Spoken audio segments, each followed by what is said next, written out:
جی السلام علیکم ساجد صاحب. ہاں میرا سوال بیسیکلی جو اکبر بھائی نے پہلے سوال کیا تھا کہ باقی مکتبہ فکر کے لوگ جب ان کے ساتھ ہمارا انٹریکشن ہوتا ہے یا ان کے ساتھ کسی اعتراض پہ بات ہوتی ہے تو کئی بار یہ بات بھی سامنے آتی ہے کہ وہ کہتے ہیں کہ کیونکہ قرآن اس زبان میں نازل ہوا ہے جو رسول اللہ صلی اللہ علیہ وسلم کی زبان تھی اور ان مکے والوں کی زبان تھی، تو کیا وہ لوگ اس کو بہتر سمجھ سکتے تھے یا آج گامدی صاحب ہیں فار ایگزامپل، تو کیا انہوں نے اولین سے بہتر سمجھا ہے اس کو؟ تو وہ مختلف کچھ معاملات میں ڈائگنلی اپوزٹ نتائج پہ پہنچے ہیں. جیسے کہ پھر وہ کافی ایگزامپلس بھی دیتے ہیں جو دستیاب ہیں انٹرنیٹ پہ، میوزک کے بارے میں، داڑھی کے بارے میں، حضرت عیسیٰ کے نزول کے بارے میں وغیرہ.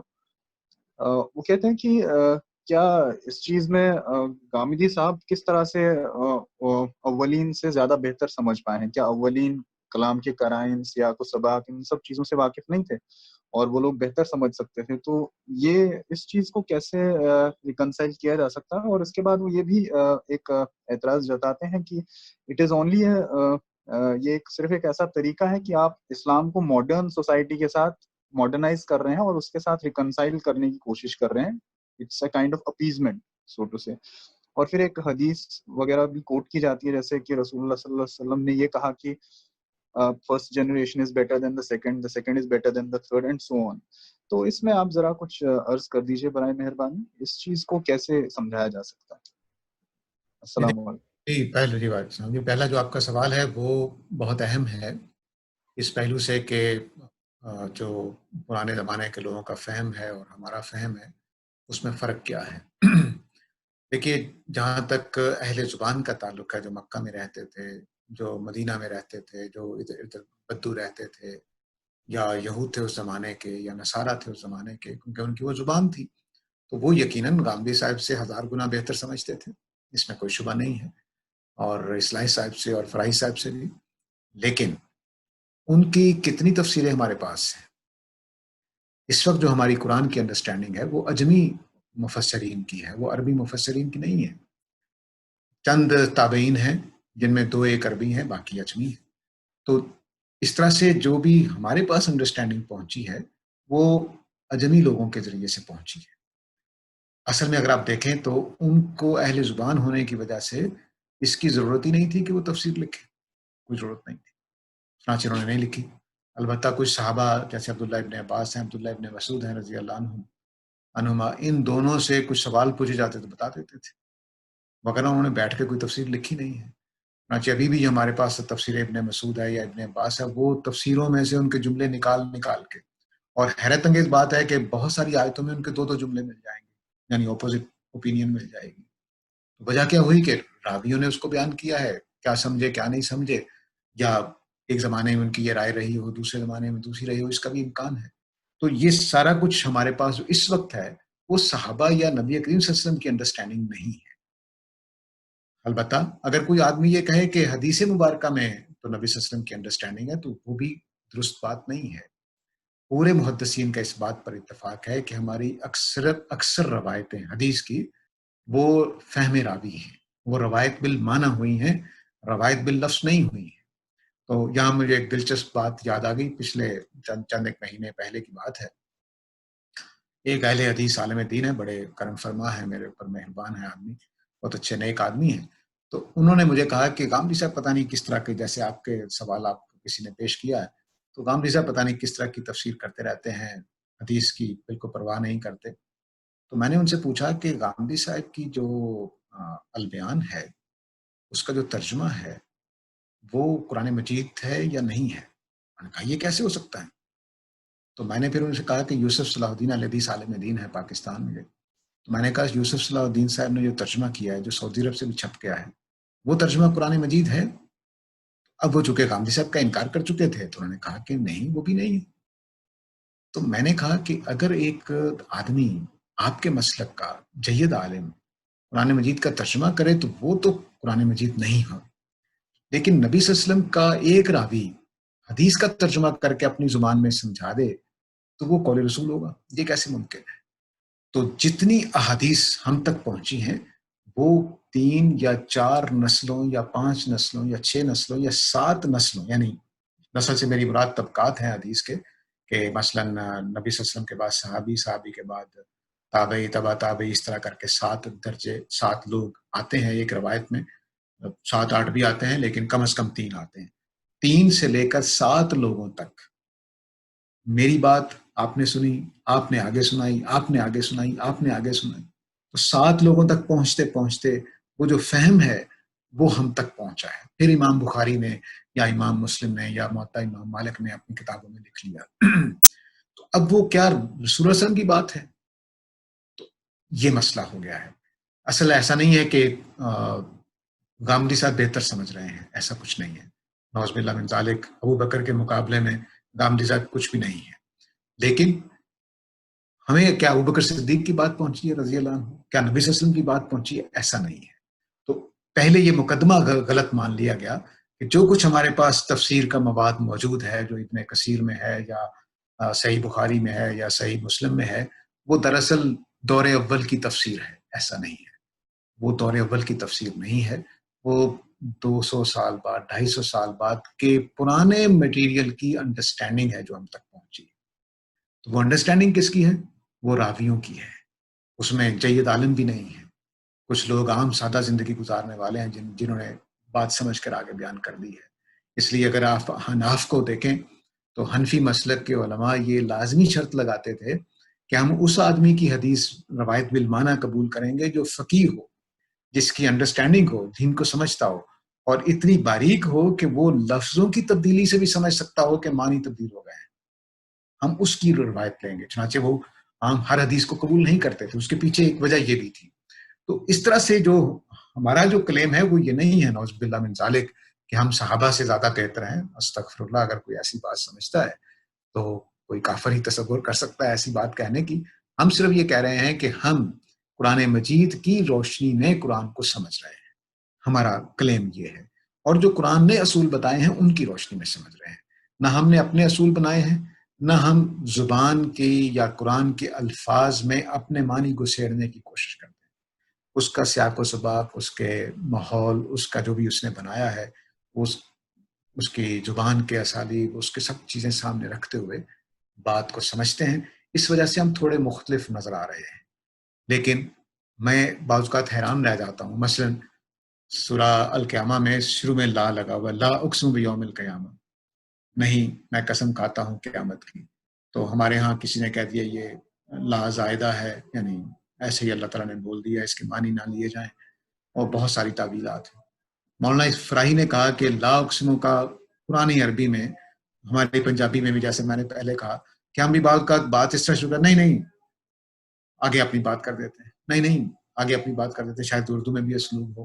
تو اب جو یہ جو نہیں ہے یہی وہاں لگا ہوا ہے. لا اقسم یعنی تمہاری بات غلط ہے، نہیں تمہاری بات ٹھیک نہیں ہے، میں قیامت کو گواہی کے طور پر پیش کرتا ہوں.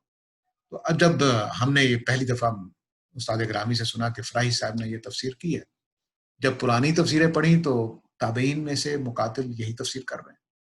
یعنی ایسا نہیں ہے کہ کوئی بالکل آپ نے نادر بات کہی تھی، پرانے اسالیم میں ان کے سامنے تھا. تو اب ایک بعض اوقات یہ ہوگا کہ آپ کو روشنی مل جائے گی کہ پرانی بات صحیح سلامت ہم تک پہنچ گئی. بعض اوقات ایسا نہیں ہوگا. تو یہ سارا کچھ ملا کے ہے. اور میرا تاثر یہ ہے کہ اگر ہم قرآن مجید اور پرانے بہت دور اول کے لوگوں کو دیکھیں تو فراہی فکر میں اور پرانے دور اول میں ابن کثیر سے پہلے کا جو زمانہ ہے اور تبری سے پہلے کا جو زمانہ ہے، اس میں آپ کو بہت ملتی جلتی چیزیں مل جائیں گی. ہمارے فکر کے اوپر ایک صاحب نے تبصرہ کیا، صاحب علم، کہ یہ جتنی پرانی نادر باتیں نا وہ ڈھونڈ کے نکال لیتے ہیں. ایسا نہیں ہوا. نادر باتیں ہماری باتوں سے ملتی جلتی نظر آنے لگ جاتی ہیں کیونکہ ہم قرآن کے کانٹیکسٹ کی وجہ سے ان باتوں تک پہنچے. اور یہ بھی ہو سکتا ہے کہ پرانے کسی عالم کی آدمی نے پڑھی ہو اور وہ اس کی تفسیر میں آ گئی ہو. تو اصل مسئلہ ہمارے ساتھ یہ ہوا ہے. ہم ہرگز یہ دعویٰ نہیں کرتے ہیں کہ یہ دوسرا پہلو جو آپ کا سوال کا تھا کہ مغرب کے ساتھ ہم یا جدید زمانے کے ساتھ کمپیٹیبلٹی کے لیے ایسا کر رہے ہیں. تو بھائی میرے سچی بات یہ ہے کہ یہ ہمارے اوپر بہت بڑی تہمت ہے.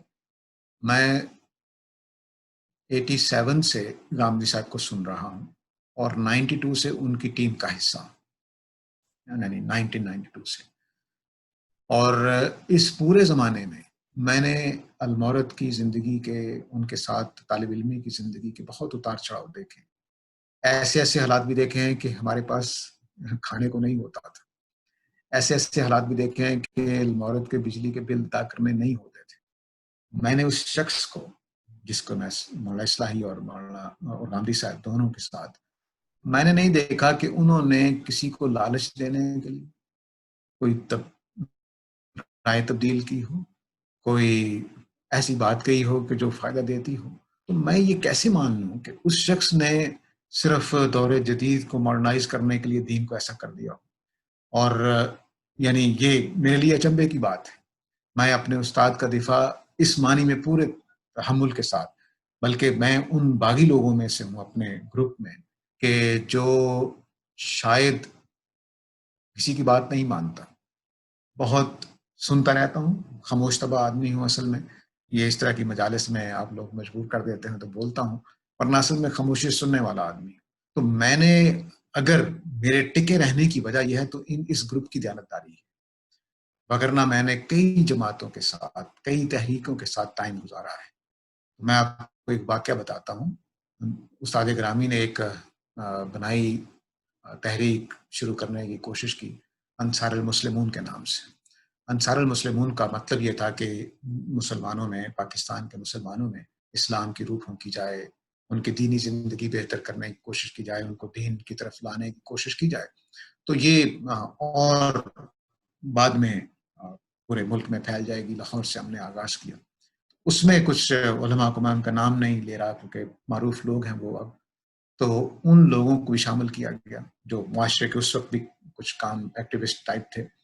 تو ایک، ہم لوگ بدعت سمجھتے ہیں باجماعت نماز کے بعد ہاتھ اٹھا کر مل کر اجتماعی دعا کرنے، تو ہم نہیں کرتے تھے۔ تو مجلس شورا جو بنی تھی اس میں 6 لوگ تھے، 2 ایک استاد گرامی اور ایک اور ہمارے ساتھی تھے، اور باقی جو تھے وہ دوسری تحریکوں میں، کچھ جماعت اسلامی کے، کچھ ادھر سے کچھ ادھر سے۔ تو انہوں نے گاندھی صاحب سے کہا کہ اگر آپ انصار المسلمون کو کامیاب کرنا چاہتے ہیں تو دعا جو ہے نا نماز کے بعد وہ مانگ لیا کریں۔ تو اس پر انہوں نے قائل کرنے کی کوشش کی، ان لوگوں کو وہ قائل نہیں ہوئے۔ تو ہم اس مجلس شورا سے، میں اس وقت بہت چھوٹا سا تھا، تو کھانا وانا تقسیم کرنا، پانی وانی تقسیم کرنا کر رہا تھا، طالب علم تھا، لیکن بہرحال میں مجلس شورا کا حصہ نہیں تھا، کاروائی میرے سامنے ہو رہی تھی۔ تو ہم اس، جب ختم ہو گئی وہ میٹنگ وغیرہ جو تھی، تو فیصلہ کر کے اٹھے کہ یہ نہیں بنائیں گے، دین اپنی جگہ پہ قائم رہے گا، انصار المسلمون تباہ ہوتی ہے تو ہو جائے، ہمیں اس کی پرواہ نہیں ہے۔ یہ ہمارا گروپ ہے، اس گروپ کی کم از کم میں اس کے ساتھ قائم نہ رہتا۔ میں اس کے ساتھ 2 وجہ سے جڑا ہوا ہوں، صرف 2 وجہ سے۔ ایک، یہ حق کے ساتھ تبدیل ہو جاتے ہیں، جب ان پر بات واضح ہوتی ہے غلط بات کو چھوڑ دیتے ہیں۔ اس گروپ کی ایک خوبی یہ ہے۔ دوسری خوبی یہ ہے کہ جو قرآن کہتا ہے بس اس کے آگے ڈٹ جاتے ہیں، نہ کسی کا لحاظ، نہ کسی کی پرواہ۔ یہ میں نے مولانا فراہی میں دیکھا، مولانا اصلاحی میں دیکھا، اپنے استاد گاندھی صاحب میں دیکھا۔ مولانا اصلاحی کے ساتھ بھی میرے 10-12 سال مسلسل رابطے میں رہے ہیں۔ ہر ہفتے میں ان کے پاس جاتا تھا 3 دفعہ، 2 ان کے درس ہوتے تھے اور 1 ان کی ہمارے اکیلے میں ملاقات ہوتی تھی۔ تو اس سارے میں نے تو ان کو نہیں دیکھا کہ ایسا کرتے۔ تو اس میں بے فکر ہو جائیں۔ ہاں، آپ اپنی آنکھ کھلی رکھیں، میرے اوپر اعتبار نہیں کریں۔ آپ جہاں دیکھیں کہ یہ ڈنڈی مارتے ہیں کہ گاندھی صاحب مثلاً پاکستان میں اور طرح کے جواب دیتے تھے، امریکہ میں جا کے اور طرح کے دینے لگ گئے ہیں، آسٹریلیا میں جا کر اور طرح کے دیتے ہیں، تو پتہ چل جاتا ہے آدمی کو۔ تو ضرور نگاہ کھلی رکھیں، لیکن میرے خیال میں ہم جدیدیت کے قائل نہیں ہیں۔ اور جتنے لوگ اعتراض کرنے والے ہیں، مثلاً میں نام نہیں لے رہا، میرے اوپر ایک صاحب نے تنقید کی کہ یہ ان کو، میں نے وہ چند چیزیں قوانین کے اوپر لکھا، ایک کانفرنس میں نے پڑھا مضمون، وہاں سے ایک حنفی اسکالر ہیں، بہت اچھے جید عالم ہیں، تو انہوں نے کہا کہ ساجد تمہیں مغربی قانون، نظریات قانون اور فلسفہ قانون اور اصول قانون پڑھے ہیں تم نے؟